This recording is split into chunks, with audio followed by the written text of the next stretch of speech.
Olá, estudantes do sexto ano, sejam todos muito bem-vindos à nossa aula de número 28, na matéria de ciências. Sou o professor Celso e hoje nós daremos continuidade com o nosso assunto sobre os sentidos do corpo humano, nossa parte 4. Nessa parte nós iremos falar sobre o sentido da audição.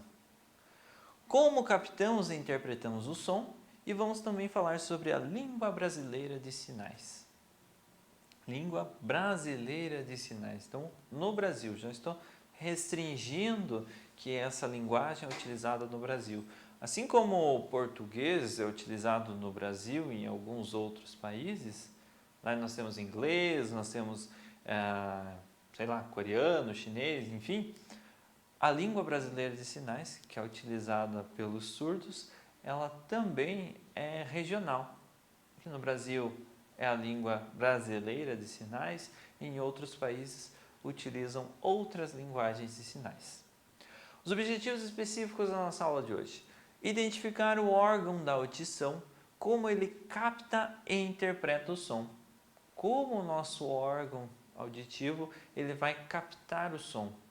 Por que nós distinguimos os sons, as músicas? Tem algumas músicas, alguns sons que agradam mais, outros que não agradam tanto. Qual é essa diferença? Como que nós interpretamos esses sons? Analisar alguns cuidados que devemos ter para preservar a nossa audição, para não machucar o nosso aparelho auditivo. E conhecer a existência da língua brasileira de sinais. Antes da gente começar, preciso que vocês tenham em mãos um caderno e o penal de vocês. É importante tomar notas desses conteúdos. Sempre tem alguma coisinha nova, sempre tem alguma coisinha diferente, alguma curiosidade que vocês não conheciam e que agora vocês estão conhecendo e precisam anotar elas. É importante vocês anotarem tanto para gravar esse conteúdo, quanto para uma futura revisão, para fazer um exercício, uma avaliação, enfim. Vocês vão utilizar essas suas anotações futuramente, tá certo? Vamos começar então? Aquela nossa revisãozinha básica de sempre.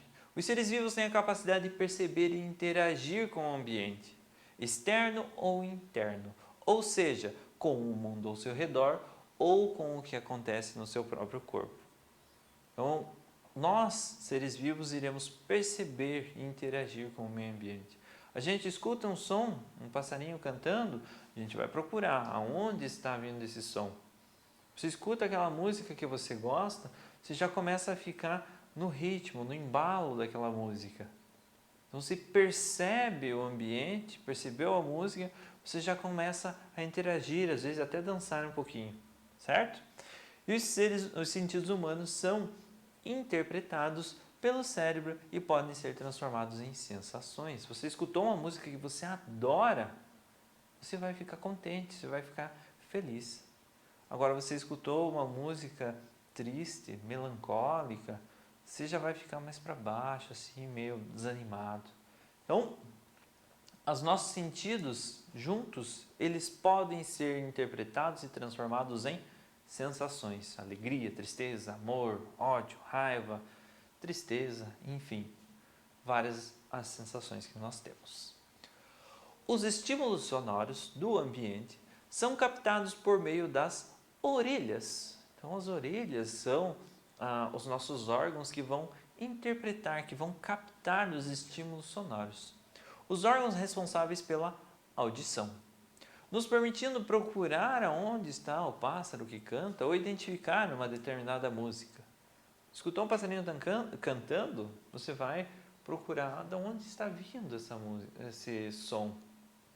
Escutou um barulho diferente dentro de casa. Você está sozinho em casa, escutou um ruído da porta. Será que era a porta da minha casa? Ou era a porta da casa do vizinho? Ou era do filme que eu estava assistindo? Então você consegue identificar sons específicos. Escutou uma caneta caindo. Você consegue, pelo som, não precisa nem ver que era uma caneta que caiu, mas pelo som você consegue identificar que era uma caneta. Então, ou até mesmo uma música. Você escuta uma música, você consegue diferenciar os sons, diferenciar as músicas, graças aos estímulos sonoros que nós captamos pelas orelhas e eles são interpretados pelo nosso sistema nervoso. Além da função de audição, a orelha também envia ao encéfalo informações a respeito do equilíbrio do corpo. As orelhas estão localizadas cada uma de um lado da cabeça e apresentam 3 regiões: orelha externa, orelha média e orelha interna. Lá na orelha interna, bem no centro da orelha, nós temos o chamado labirinto. Labirinto é uma região da orelha que ela vai estar associada com o equilíbrio do corpo. Tanto que algumas pessoas desenvolvem um problema chamado de labirintite. É uma inflamação que ocorre nesse labirinto.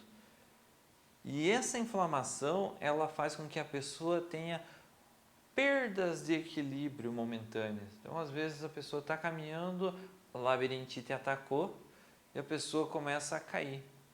E cai realmente, às vezes, no chão, se machuca, pode bater a cabeça, enfim. Labirintite, ela não for tratada, existem algumas maneiras de você tratar ela pode sim causar prejuízos sérios para o corpo. Não que ela vá te matar, mas ela pode causar alguns acidentes, a pessoa cair e se machucar nessa queda. Então, o equilíbrio do corpo está relacionado com o labirinto que nós temos na orelha interna. A orelha externa é formada pelo pavilhão da orelha e pelo meato acústico externo. O pavilhão da orelha direciona as ondas sonoras para dentro da orelha. O meato acústico externo é um canal com cerca de 2 centímetros, pequeno, muito pequeno, de comprimento que termina na membrana timpânica. Então nós temos o pavilhão da orelha como se fosse uma grande antena, um grande receptor de ondas sonoras. E essas ondas sonoras são captadas pela orelha, pelo pavilhão da orelha, e são direcionadas para o meato acústico externo. E esse direcionamento vai percorrer esse tubo de 2 centímetros e vai atingir a membrana timpânica. A membrana timpânica é fina, semi-transparente, com cerca de 1 centímetro de diâmetro, que vibra quando as ondas sonoras chegam até ela pelo meato acústico externo. Ela é super fininha, tem mais ou menos 1 centímetro de diâmetro e ela vai vibrar quando essas ondas sonoras atingirem ela. Então, as ondas sonoras foram captadas pelo pavilhão da orelha, direcionados pelo meato acústico externo até atingir a membrana timpânica. Atingiu a membrana timpânica, ela vai vibrar. Parecido com o alto-falante, a caixa de alto-falante, que tem aquela membrana que vibra. Ela fica mexendo, balançando quando sai o som. A nossa membrana timpânica vai funcionar da mesma forma. Ela vai vibrar conforme as ondas sonoras forem batendo nela. A orelha média é formada pelos ossículos martelo, bigorna e estribo e pela tuba auditiva, canal que liga a orelha com a parte posterior da garganta. Então nós temos aqui a nossa orelha. Orelha externa, essa região do pavilhão auditivo e do meato acústico externo, chegando até essa parte esverdeada, a membrana timpânica. A membrana timpânica ela vai vibrar. Conforme ela vibrar, ela vai fazer o martelo, a bigorna e o estribo vibrarem também. Esses 3 ossinhos, esses 3 ossículos, são os 3 menores ossos do corpo humano. Não tem ossos menores do que ele. Se a membrana timpânica tem 1 centímetro de diâmetro, então eles têm um tamanho muito aproximado disso, de 1 centímetro, 2 centímetros no máximo. Então são os ossículos do nosso corpo humano. E ela também se liga à tuba, ela também tem presente na orelha média a tuba auditiva, que vai ligar a parte posterior da garganta. Por que isso é importante? Vocês alguma vez já desceram a serra? Eu acredito, talvez não. Ou subiram uma região muito alta, enfim. Quando você varia de altitude muito rapidamente, você tem diferença na pressão externa da orelha e da pressão interna da orelha. E isso faz com que a orelha tranque. A orelha trancar quer dizer que ou tem muita pressão externamente ou tem muita pressão internamente. Se você está aqui em São Bento e você desce para o litoral, o que acontece quando você desce para o litoral? A camada de ar que está sobre você é mais grossa do que aqui em cima da serra, certo? Você vai ter uma quantidade de ar maior em cima de você. Quer dizer que a pressão de ar externamente na tua orelha, na tua membrana timpânica, vai ser maior do que a interna. Para regular essa pressão, a tua membrana timpânica está sendo pressionada, como se fosse um balão enchendo ali. A membrana vai sendo esticada para dentro. Para regular essa pressão, você precisa bocejar ou abrir a boca, fazer com que o ar, a pressão circule e equilibre internamente com o exterior. Aí a membrana consegue vibrar com qualidade, ela não fica esticada. E você continua ouvindo normalmente. Quando você sobe a serra, ocorre o contrário. A pressão lá dentro agora de ar está muito grande e ela está pressionando a membrana para fora, está deixando ela esticada para fora. Aí, igualmente, você boceja ou, enfim, mexe próximo da orelha e ele sai esse excesso de ar que está lá dentro e equilibra a pressão, deixa a membrana timpânica vibrar com facilidade. Quando a membrana timpânica vibra, o martelo, o ossículo que está ligado à membrana, também vibra e transmite a vibração para a bigorna, que por sua vez transmite para o estribo. Os ossículos da audição aumentam as vibrações que recebem da membrana timpânica, funcionando como amplificadores do som que chega à orelha. A membrana ela vibra bem fraquinho, mas isso passa para os ossículos que vão vibrando cada vez com uma intensidade maior. E isso isso funciona como uma amplificação, aumentando a intensidade do som. E essa aumentar a intensidade do som, ela possibilita que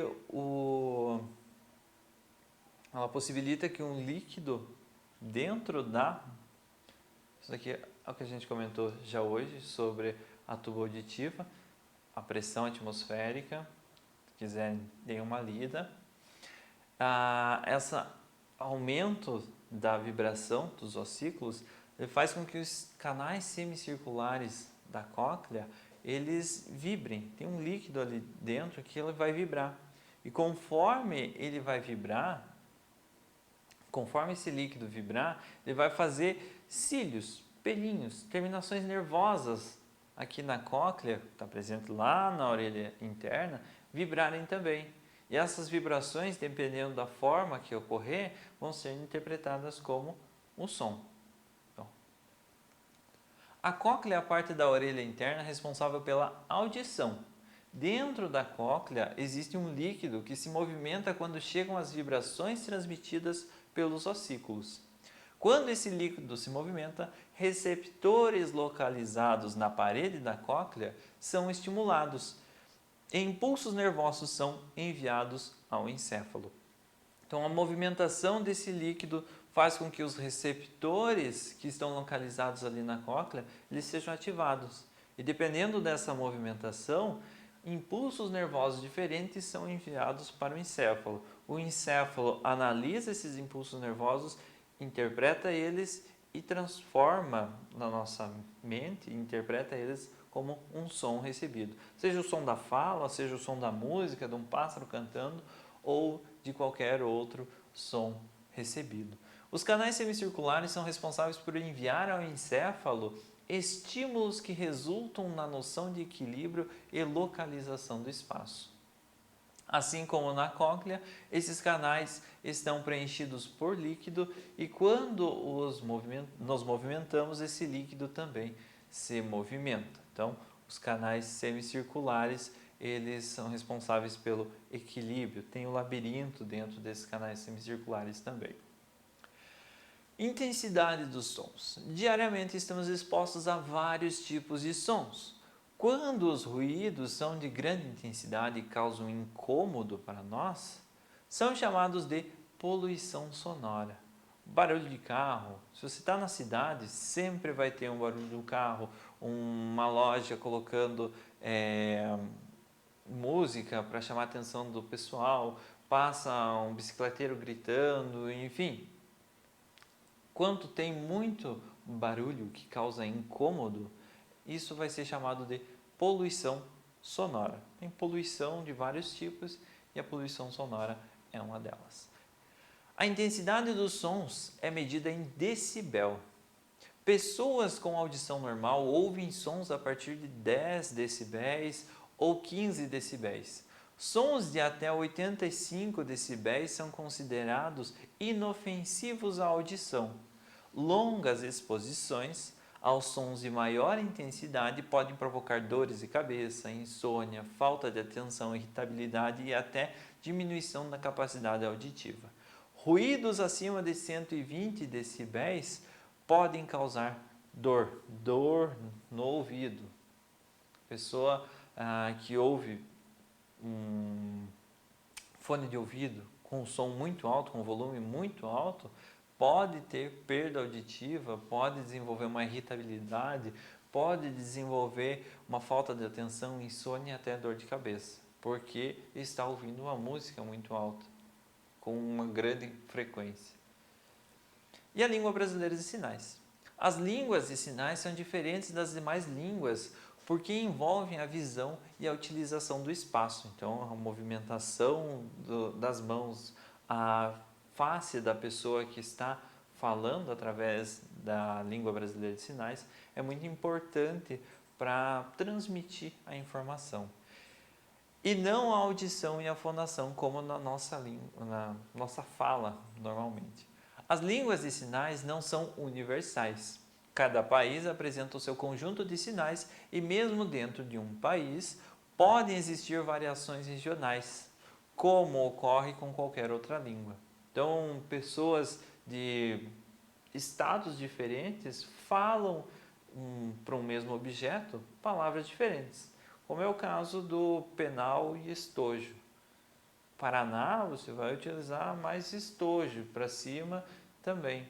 Aqui em Santa Catarina, pelo menos na nossa região, a gente fala penal, para aquele que comporta o nosso material escolar, lápis, borracha, enfim. Os sinais são combinações da forma e do movimento das mãos. A sua interpretação também depende do ponto do corpo e do espaço onde esses sinais são feitos. Então nós temos um alfabeto de Libras. Esse alfabeto de Libras ele é a movimentação das mãos, dos dedos, e ele vai representar as letras do nosso alfabeto. Cada palavra não vai ser formada por cada letra, uma sequência de letras. As palavras elas têm sinais próprios, elas têm sinais específicos. Se você quer se referir, por exemplo, ao nome de uma cidade, essa cidade pode ser que tenha um sinal específico. Você vai fazer um único sinal e você vai falar São Bento do Sul ou Santa Catarina, com esse único sinal. Não precisa fazer todas as letras dessa palavra, certo? Então, esse é o alfabeto. São as letras do alfabeto e sinais da letra do alfabeto. Mas as palavras, elas vão ter sinais próprios. Pessoal, essa foi a nossa aula de hoje. Espero que vocês tenham gostado do assunto. Se ficou alguma dúvida, retoma o vídeo, assista ele novamente, faz algumas pausas, anotações, os nossos exercícios e nos vemos na nossa próxima aula.